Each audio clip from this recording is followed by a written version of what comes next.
जी बेटा, वालेकुम सलाम। मैंने आपसे ये क्वेश्चन करना था सर कि हमारा जो उनसे बहुत सारे ऐसे बच्चे हैं जो कि थ्रू आउट द ईयर बहुत ज़्यादा मेहनत करते हैं।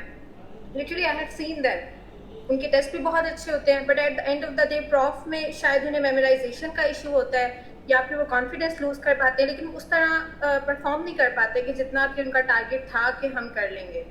तो इससे रिलेटेड आप उन्हें क्या टिप्स देंगे?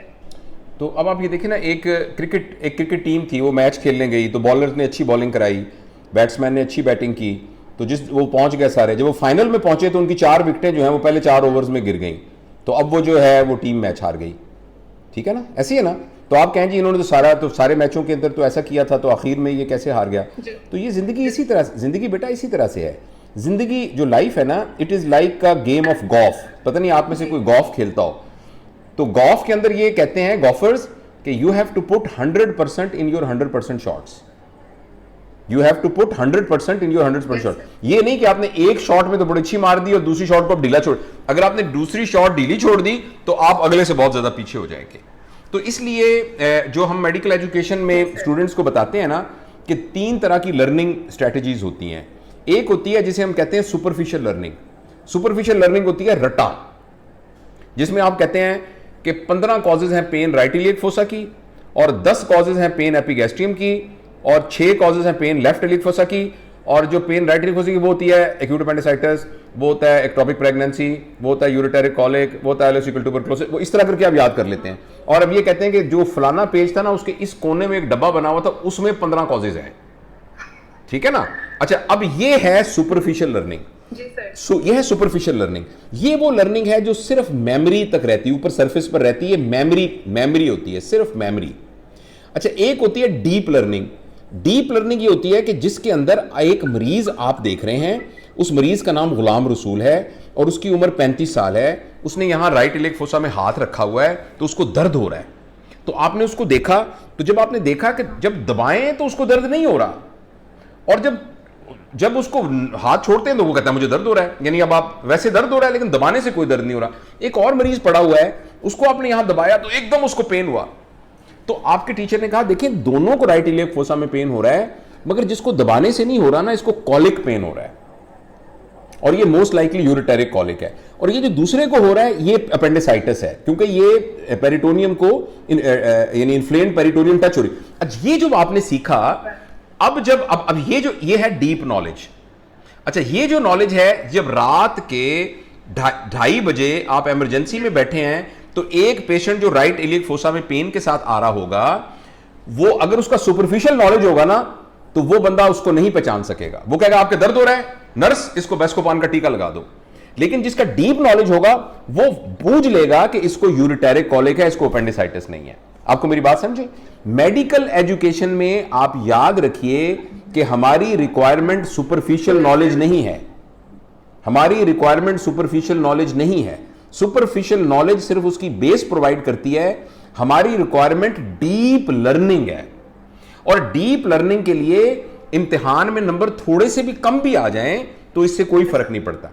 और इन दोनों के दरमियान एक और लर्निंग स्ट्रेटेजी है जिसे कहते हैं स्ट्रेटेजिक लर्निंग। स्ट्रेटेजिक लर्निंग वो होती है जिसमें आप इम्तिहान के करीब चीजों को नैरो डाउन करके इम्तिहान की तैयारी करते हैं। जब आप पूरा साल गुजारते हैं तो अपनी लर्निंग को डीप लर्निंग रखते हैं, जब इम्तिहान करीब आ जाता है तो अपनी डीप लर्निंग को चेंज करके स्ट्रेटेजिक लर्निंग में कन्वर्ट कर देते हैं। अब ये वो स्किल है जो हमें सीखनी चाहिए। यानी आप हिसाब लगाते हैं कि यार ये पेपर आएगा सर्जरी का, ये सर्जरी का पेपर आएगा, इसमें ये एमसीक्यूज होंगे। अच्छा, अगर ये फर्ज करें 20 एमसीक्यूज आएंगे, तो ये तो हो नहीं सकता कि बेसिक साइड्स में से 30% ना आए, तो मैं बेसिक साइड को इतना टाइम दूंगा फलां को। अच्छा, इस तरह की जो प्लानिंग है इसका नाम होता है स्ट्रेटेजिक लर्निंग।